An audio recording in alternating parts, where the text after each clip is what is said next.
This is SelfWork, and I'm Dr. Margaret Rutherford. At SelfWork, we'll discuss psychological and emotional issues common in today's world and what to do about them.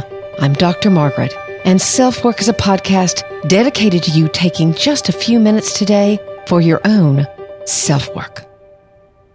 Hi, and welcome back to SelfWork.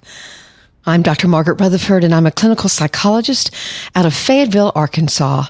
I've been podcasting now over a year, and I've always wanted to extend the walls of my practice so that I could reach people who might already be in therapy and be interested in the opinions or the ideas of another psychologist, but who might never darken the door of a therapist's office, but still are a little curious or need help. So today's episode is about a very simple way to improve your marriage or your relationship. I did a series last year on my website about this, and the first one was apologies. The second was thank yous. And I had a little trouble thinking about what the third one would be. But what kept coming up in my mind was touch. I hear a lot about touching or not touching in my work as a relationship therapist. Now, we're not talking about sex necessarily. We're talking about touch. Actually, this particular podcast was probably spurred on by a discussion I had with two of my patients who are in marital therapy about the difference between love and desire. But we're going to talk today about touch. I also have something exciting. It's a new thing for SelfWork. If you've gone to my website, you'll notice there's no advertising on it. And at this point, I've had some people approach me to do things on the podcast that I've also turned down. I want my listeners to trust that this is about them. But Audible.com contacted me recently, and after some consideration, I really thought that this was a wonderful idea and opportunity for listeners to self-work. So today's podcast is sponsored by Audible.com, and I'll share more of the details with you. Then our last segment is an email from a listener, as we do every week. She wanted to know how to handle post-college depression, is what she called it, how to understand it and work with it. She wondered just how common it was. So we'll talk about touch. We'll talk about a great new offer from Audible.com and me. And we'll talk about post-college depression.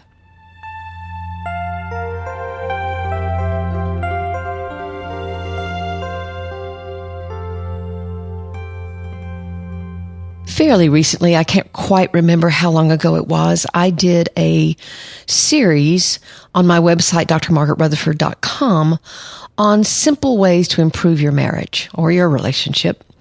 The first one was called 2 Simple Words That Will Help Your Marriage. Thank you. The second was 3 Vital Reasons to Say I'm Sorry. And I started trying to come up with a third. If I wanted to break it down to what was really important and perhaps missing in a lot of relationships, what was that? And I decided it was touch. Just those tiny recognitions of the connection between you, perhaps so small that only the two of you realize it just happened. It's simple touch. It's not sexual touch. In fact, if the only time you're touching each other is when you are wanting or having sex, then that's not good. The whole physical thing between you may have gotten out of whack. And I'm always amazed at how many people tell me they haven't touched each other. It's gotten too awkward. How did that happen? Maybe it happened like this. Certainly I've heard arguments about how one partner feels groped by the other. It's a big turnoff for them. The people who do it defend themselves saying they're just trying to be affectionate or playful. They find their partner sexy. But it's a never-ending battle between them that can lead to a huge conflict and withdrawal. The person who is feeling groped will pull away, feeling very objectified. You treat me like you own me, like you can touch my body whenever you want. The other person won't understand and feel rejected. Once again, all I do is mess up things. I'm just trying to please you. I'm trying to be playful. Another problem with touch can be connected with having had children. Sometimes women are already feeling like their bodies are being used by their kids as home base or security blanket, a feed station, a jungle gym, and a hug refuge. When she's not being touched by her children, she needs some quiet. Now, if her partner, her husband, whatever, can have a little empathy with this, then they are well on their way to a better understanding of why his playfulness is not well received. But it's not always tied in with kids. It can also be a difference in a need for privacy or issues from past sexual abuse. And obviously, if your partner doesn't know that you have sexual abuse in your history, then that can be a huge problem with touch, or you rejecting touch and him or her not understanding. So defensiveness and anger can build up. Maybe you're still having sexual intercourse, but maybe not. But just touching for touching's sake stops, and that's not good. I think that touch reflects the importance of that person's presence to you. You're acknowledging that they're in your world at that very moment. In fact, in a fairly recent book within the last decade, Gary Chapman wrote The 5 Love Languages, and touch is one of those languages. What that means is that he identified 5 basic ways that we hear love, that we receive love, the process through which we feel loved. There's quality time. There's touch. There are gifts. There's affirmation. And there's accomplishment of tasks. At least I think I have those right. Sometimes I screw them up, but I think that's right. So maybe you do the dishes every night, but your partner would love a back rub. Maybe you spend a lot of time and effort with the kids, but they're into quality time with you, and it's hard for them to feel loved. The point is, if we don't judge each other's preferences and try to understand, then maybe we can accommodate. Show your partner love in the way he or she can accept it and understand it. You're not talking French when they're talking Spanish. I've seen this concept make a lot of difference to couples who are really trying hard to show each other that they love one another. But the person who, for example, may have touch as his or her language can often be attracted to someone who has acts of service, tasks, etc. And so they don't necessarily want to be hugged. They want you to take out the garbage. But it can be worked out if you understand and respect each other's preferences. If you're interested in this idea, that's when the whole audibletrial.com comes up. After listening to this episode, all you have to do is type in this URL, audibletrial.com/selfwork. Again, that's audibletrial.com/selfwork. First, you will receive a 30-day free trial, and then you can choose whatever book you want, and you will also get that for free. I'm suggesting the 5 love languages, but you can really get any book you like. And you can opt out at any time and keep your original selection. Now, to be fair, I need to let you know that I do receive compensation for introducing this idea to you, but I'm also donating those proceeds to St. Jude's Children's Hospital in Memphis. So I hope it's a win-win for you and for St. Jude's. I'll have the link on my show notes if for some reason you missed it. It's audibletrial.com/selfwork, and the book is The 5 Love Languages.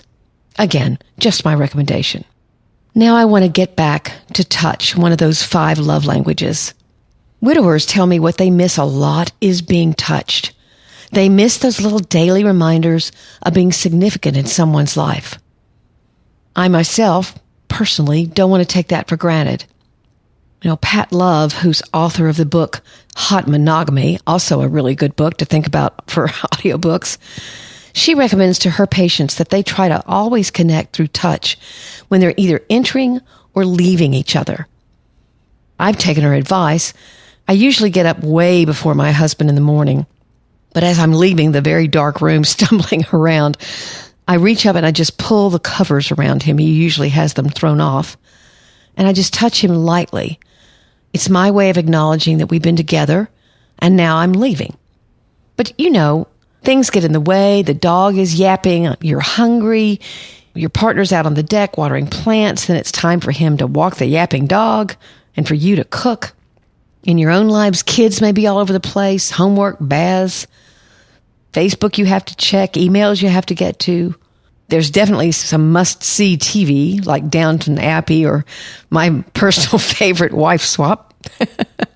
I'm kidding.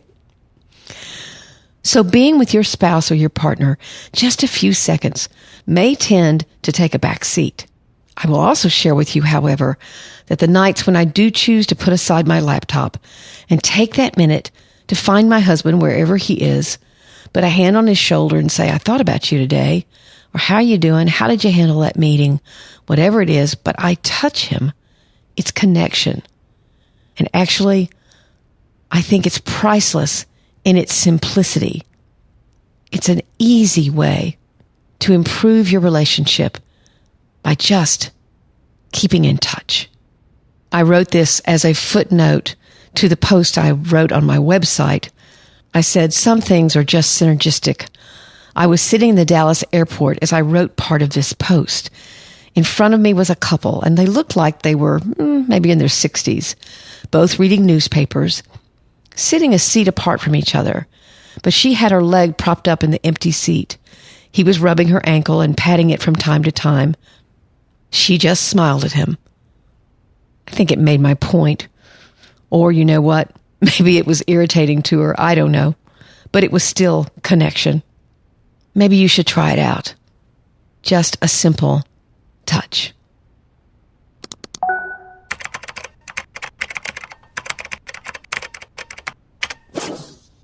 Today's email from a listener is about what she termed post-college depression.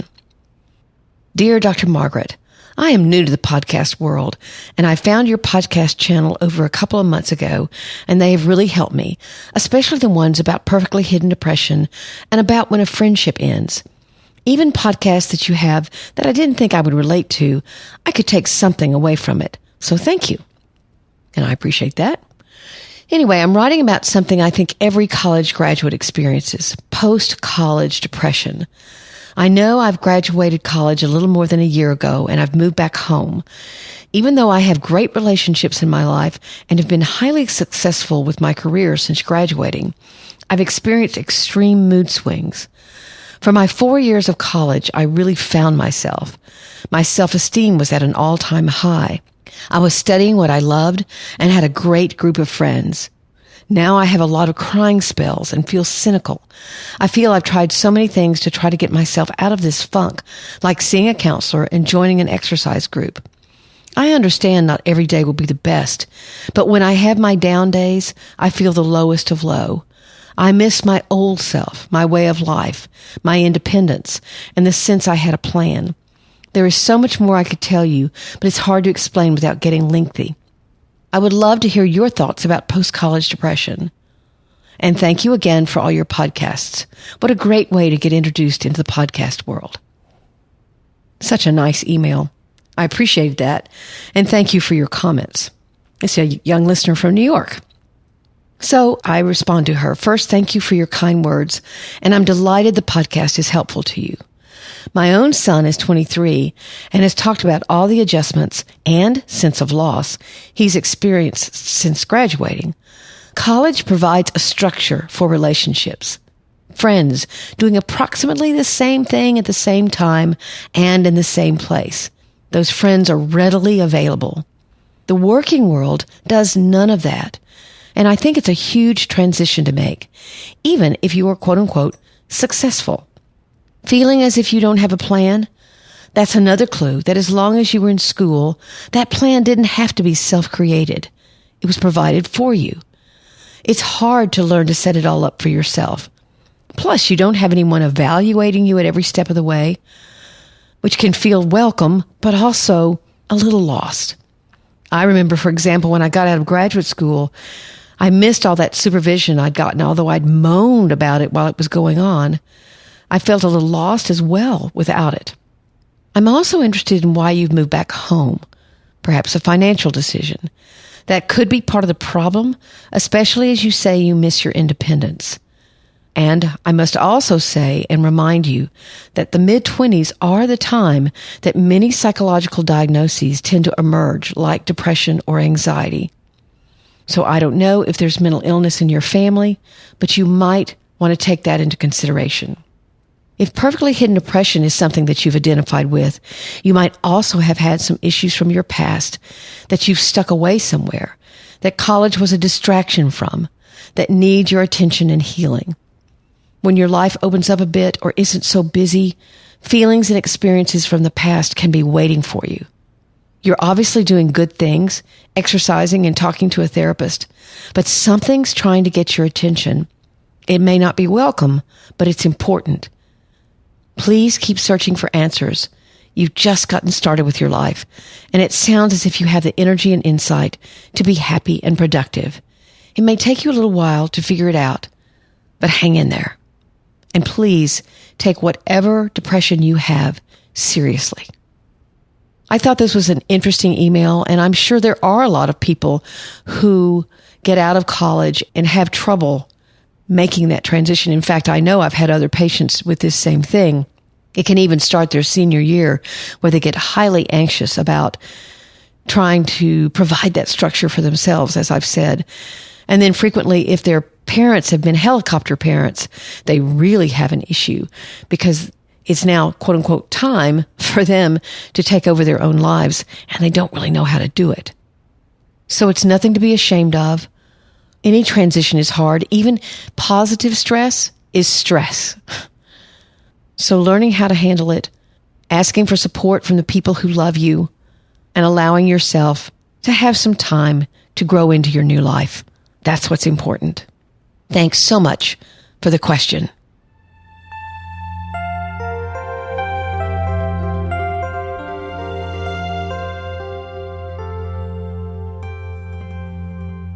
There are lots of ways of getting in touch with me.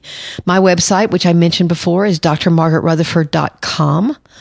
My email, which I obviously answer and is confidential, is askdrmargaret@drmargaretrutherford.com.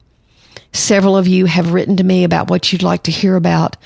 And if I haven't answered your email via the podcast, I'm most likely trying to consider a specific podcast for your request. I love to hear from you because I want to know who you are, why you listen, what you're searching for, what struggles you're having, what are your strengths, but how can I be helpful in some way or another? And of course, I'd love for you to give me a rating or review. There are 60 of you out there who have taken about 5 seconds it takes to rate this podcast on iTunes. And there are almost 40 of you who've left me a review. And I'm so grateful for that. That's really what fuels other people hearing about SelfWork, other than you telling people that you're enjoying listening. Word of mouth is very important, right? There are 2 ways to subscribe. You can just subscribe to this particular podcast, SelfWork, or you can head on over to my website, drmargaretrutherford.com, and subscribe there. You'll receive a weekly blog post and my weekly podcast. I want to apologize to any of you who may have had within the last week or so problems with the podcast. I did develop a new version of my website and we had a few difficulties. So I apologize if you were trying to listen and couldn't. Hopefully we're back on track. So thanks to audible.com. I hope you take them up on their offer. If you do, you'll be donating to St. Jude's Children's Hospital, which is a hospital in Memphis for children with cancer that treat all their patients for free. Thanks so much for listening. Take very good care. This is Dr. Margaret, and you've been listening to SelfWork.